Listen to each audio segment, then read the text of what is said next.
Alright, what's up mga ka-Ul TV? Another day, another spearfishing day na punta karon no sa Tarao Baniko.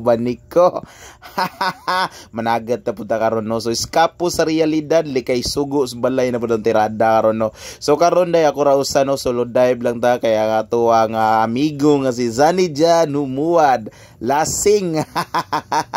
Gasukag ata gabi no.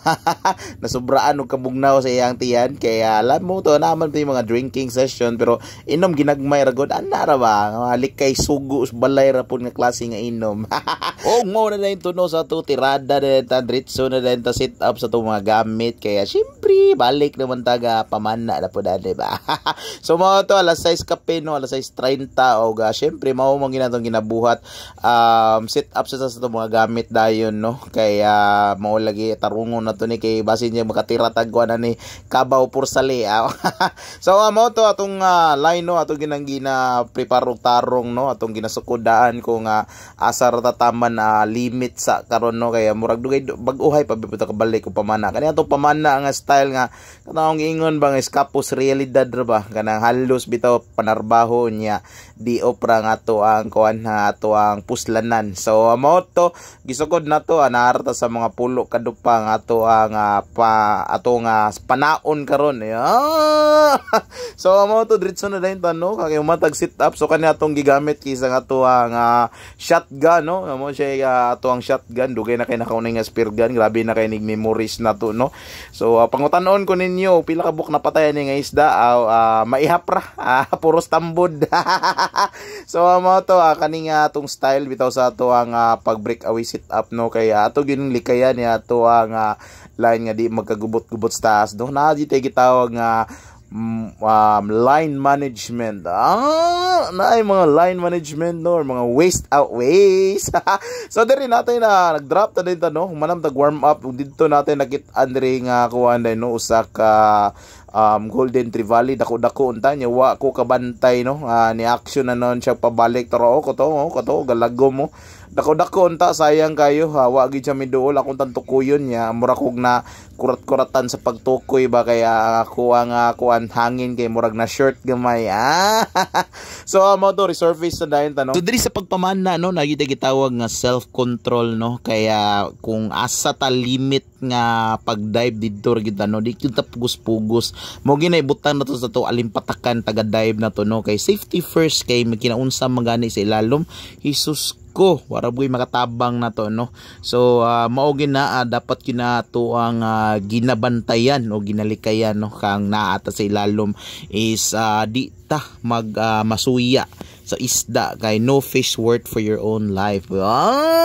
So ana na yun no. So mao ginato likayan permente kay delikado gyud kini ngunani nga sports bitaw no or panginabuhi kay dili siya ingon nga abi kaya makita na to nga nindot kaayo kay grabe kaayo ka extreme o grabe kayo ang kuan niyo adventure sa ingonani klase nga panagat pero ang iyang risgo or ang iyang mga danger sa ilalom daghan jud kayo. So mao to dire abot ta sa ato ang drapananan nya wa man tay lain nakita na kani klaro na kay GT na pud. Giant tubol na pud ang atong gibirahan no.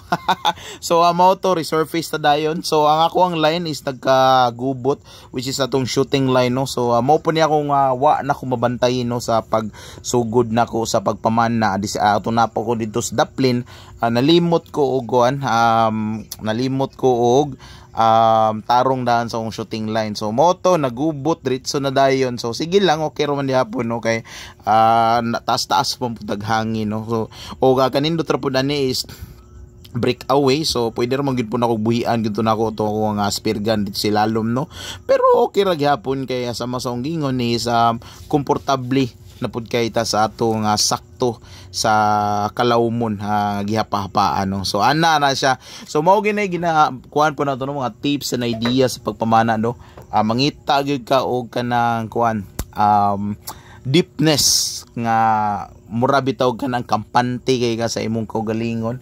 So mao ginang imo nga bantayan kay kun di kay ka kampante sa ingon ana nga kalawmon so ay na lang pugpugsa. Mao na gingon na to nga self control ba.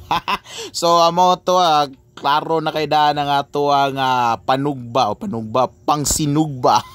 So mao ni atong gitawag nga batfish no. Mao gi kung sige kag lantaw sa mga video no, kita gyud ka permente ani kay mao gini ato ang permente nga gamitan og kuan ba kanang operation technique. So ana yun ano, pagkakuha na to ning isda di gyud nato kalimtan ang ato ang cleaning session no. So kana ato ginang bantayan nga kanang malikayan nga dili siya gisi ang yang tinay no. So tarungon yun na nimo kaya kabalo na kaon sa sulod ana. Mga kuan ba mga toilet management ba. So amo to klaro man po kay na nga style no, kaya nindot man gud po na siya nga atang tango na to sa dagat kaya manggawa. Mao na gyud to biskot nasipyat ano. Pasensya ay gyud kayo sa atong mga sulid nga naglantaw sa atong mga video no, nga naa gyud tay mga dili kayo angay o dili o luod lantaw no. Totoo yun lutaw no. So okay ra kay na siya kaya naa man pud tay mga kuanda daghang labayan. Grabe kay ang tubig no, murag golden dust everywhere, mga 24 carats ang ato ang tubig sa ilalom sa dagat no. Grabe kay murag snowy golden water.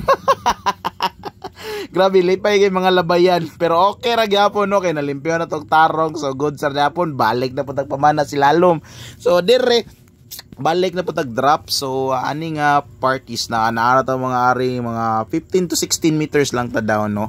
So kana ato ang style is mura gyapon drop niya pag makita tawag ka nang naisda si lalom atong tukoy yun or wala makita lang po ka ng mga kanang ambush type ba. So dire wa man gyud no, wa gyud tay nakita. So kaniya to aning himuong pamiliti may na lang madungang-dungagan to ang ato ang kuan no, batfish o gitawag na to ga GT giant tubol. So dire naa na po yung mga suko sa akong mga solid supporters aniya. Pasensya ay gyud na no, isa ra gyud ta akong uyamot nga mananagat og motira gyud daon ko og mulmul. So kung bati ra gyapon na no. So ay sama sa akong gingon is kung sige jud kag lantaw sa mga video dili po do ingon nga perminted nga gana-harvest ani no. Kuha lugod tag usa duha ana ra gud ba kana iguro panud-an bitaw kaya di ba pud pwede atong abusaran og ayon no. Pero usa gyud ni sa usa ka klase sa mulmul nga ganahan gi kumukaon kay dili siya langsa. Malo lang po no, kay katong uban kay katong like itom nga mulmul langsahan ko to pero kani kay lami kay siya bay kanang mga pinyahon. So mao ni akong mga ganahan nga klase nga mulmul. So kumbate kayo goods kayo og katong mo sige ingon na po makiglalis na po nako ani nga bawal no. So dili na taan na kay humana tag sige explain no, balik-balik na lang tanong pungurot na ng R80 550 sa fisheries law ana. Sinag inexplain na to nya wa manggihapon no. So sige na lang dire natin nakita dako king mga gatro si lalo mo dire wa natingala ko ning anong wala ko ka action og ko ano duol ba or mukablit ba akong gipaabot nga musaka og didto gamahay nako kay padong na day siya padive pa ilalom pastilan. So mo nangingani nga style no, basta ingonani na gani klaro na kay na wana nay sunod wana tay balikan dia og muli na ta kay mapahuway na ta kay way nada kapoy kayo di magsilbi kay kung makita kay dagong isda sila lalom sa dagat o dili gay magpakuha ay uli ta oy minghoy. Pero okay ra no, kaya naman tay madala pon nga panud-an. So ato ang kuha karon kumbati ra gyapon no, nara da pun tay sudan sa pamahaw ba. So pwede ra kay nato ni jud siya pritohon, pwede ra pun nato siyang sliceon niya ato ang himuo nga inununan. Pero kaning bayang murag ato gini siyang either pritohon or sugbahon no, kaya nakita gyud nato to atong mga diarrheas ba nga nagalangoy-langoy sa tubig o giilugan sa mga bayang mga labayan. So goods kay dapo no, ginaot ra day nalingaw mog lantaw sa videos no, bisag gagamay ra gid kay ni ato ang mga clips pero malipay ra dapo ta sa ato ang ginabuhat diri sa pagpanginabuhi sa dagat. So mao ra to og thank you kayo for watching og salamat sa inyong mga suporta og update is we're running 23k followers og thank you sa inyong tanan og see you next episode. Alright.